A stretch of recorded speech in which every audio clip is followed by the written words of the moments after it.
ہمارے یہاں جب سے ربیع الاول شروع ہوتا ہے، اس مہینے میں میرے آقا کی شان بیان کی جاتی ہے، حالانکہ میرے آقا کی شان بڑی اعلیٰ ہے، کسی میں اتنا دم نہیں کہ وہ میرے آقا کی شان کا حق ادا کر دے، اور میرے آقا کی شان بہت بڑی ہے، لیکن لوگ صرف شان ہی بیان کرتے ہیں، میرے نبی کے آنے کا مقصد بیان نہیں کرتے کہ میرے نبی آئے کیوں، اللہ نے رسول کو بھیجا کیوں۔ اس کے بعد جب ہمارے نبی کی باری آئی تو اللہ رب العالمین نے قرآن مقدس میں ارشاد فرمایا، یا ایھا الناس قد جاءکم الرسول بالحق من ربکم فآمنوا خیرا لکم۔ اللہ رب العالمین فرماتے ہیں یا ایھا الناس،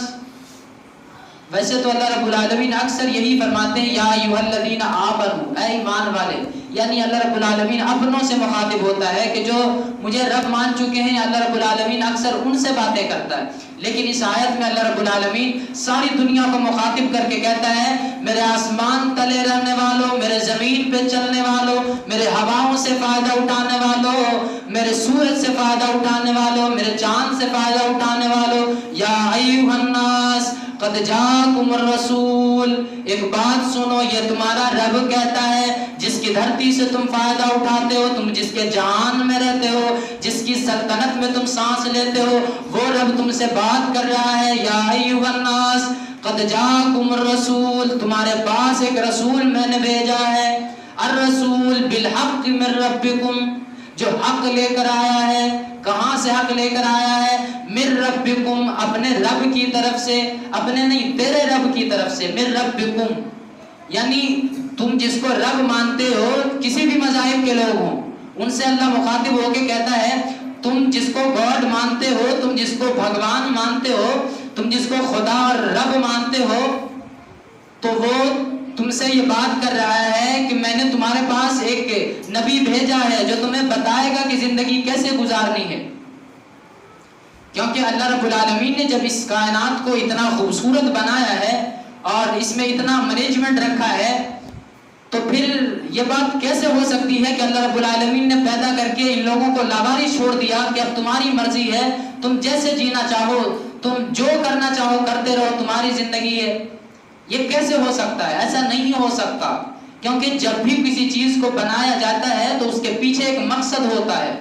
حالانکہ ایک چھوٹی سی چیز، آپ ایک سوئی کو دیکھ لیجئے، اگر سوئی بنانے والوں سے بھی آپ پوچھئے گا کہ سوئی کو تم نے کیوں بنایا ہے تو وہ آپ کو بتائے گا، اس کا مقصد بتائے گا کہ اس سے کپڑا سیلا جائے گا، حالانکہ سوئی کی دام اور سوئی کی قیمت کتنی ہوتی ہے؟ 10 پیسہ، 20 پیسہ، 50 پیسہ، اس سے زیادہ کی سوئی نہیں ہوتی، لیکن اس کے پیچھے ایک مقصد ہوتا ہے۔ آپ ذرا سا سوچئے کہ جب سے دنیا بنی ہے تب سے یہ سورج نکل رہا ہے، جب سے دنیا بنی ہے تب سے یہ کائنات حرکت میں ہے، تو بھائی بتاؤ کیا یہ دنیا کو ایسا ہی بنا دیا گیا کہ چلو جو مرضی کرو؟ نہیں، ایسا نہیں ہو سکتا۔ اللہ رب العالمین وہی بات فرماتے ہیں کہ میں نے بھیجا ہے، میں تمہارے پاس ایک رسول کو بھیجا ہے، اور کیسے رسول کو بھیجا ہے؟ اس رسول کو بھیجا ہے جو میرا مصطفیٰ ہے۔ کون مصطفیٰ ہے؟ تاجدار محمد اور سرور کائنات احمد مجتبیٰ، ارے وہ نبی ہے جس کو میں نے مزمل کہا ہے، جس کو میں نے مدثر کہا ہے، جس کو میں نے سراج منیرہ کہا ہے، جس کو میں نے اعلان کر دیا ہے کہ میرے محبوب کے طریقے پہ چلنے والے ہی جنت کے حقدار ہیں، میرے محبوب کے باغی کبھی جنت میں نہیں جا سکتے۔ میں نے یہ مہر لگا دیا ہے کہ جس کو بھی کامیابی چاہیے، جس کو بھی دنیا میں عزت و آبرو کی زندگی چاہیے، وہ میرے محمد سے وفا کرے۔ اس نبی کو میں نے بھیجا ہے، اور پھر فرماتا ہے بالحق من ربکم، میں نے حق دے کے بھیجا ہے۔ کیا مطلب؟ کیا حق دے کے بھیجا ہے؟ حق دے کے یہ بھیجا ہے کہ میں نے اس کے ساتھ ایک کتاب بھی بھیجا ہے جسے قرآن کہتے ہیں، جس کے اندر قانون ہے کہ تمہیں جینا کیسے ہے، تمہیں زندگی گزارنی کیسے ہے، تمہارے زندگی میں کیا کیا عمل کب ہوگا اور کیسے ہوگا، یہ حق ہے۔ اور میرے ربکم، اور یہ کوئی اپنے سے نہیں بناتا ہے، یہ تمہارے رب نے بنا کے بھیجا ہے، یہ تمہارے رب نے بنا کے بھیجا۔ یہاں ذرا سی غور کرنے کی بات ہے کہ لوگ یہ سمجھتے ہیں کہ صرف ہم اپنے نبی کی شان بیان کر لیں، ہم اپنے نبی کو یہ کہہ دیں کہ میرے نبی کی شان سے بڑی کسی کی شان نہیں، میرے نبی کی جو ذات ہے وہ دنیا میں سب سے اعلیٰ ہے، سب سے عرفہ ہے، اور لیکن جو شان ہے وہ تو شان ماننا ہے، لیکن اس بات پہ غور کیوں نہیں کیا جا رہا کہ نبی آئے کیوں؟ اگر نبی اپنی شان بتانے آتے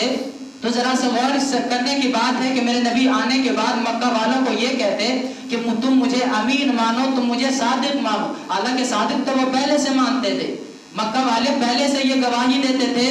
کہ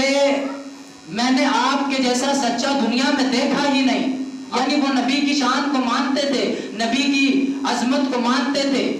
لیکن پھر جنگ کیوں ہوا؟ پھر میرے نبی سے وہ لوگ آمنے سامنے کیوں ہو گئے؟ مکہ والے لڑائی کیوں، جنگ بدر کیوں ہو گیا؟ اس کی وجہ یہ ہے کہ نبی یہ کہہ رہے ہیں کہ مجھے مانو یا نہ مانو، میرے رب کو ماننا پڑے گا،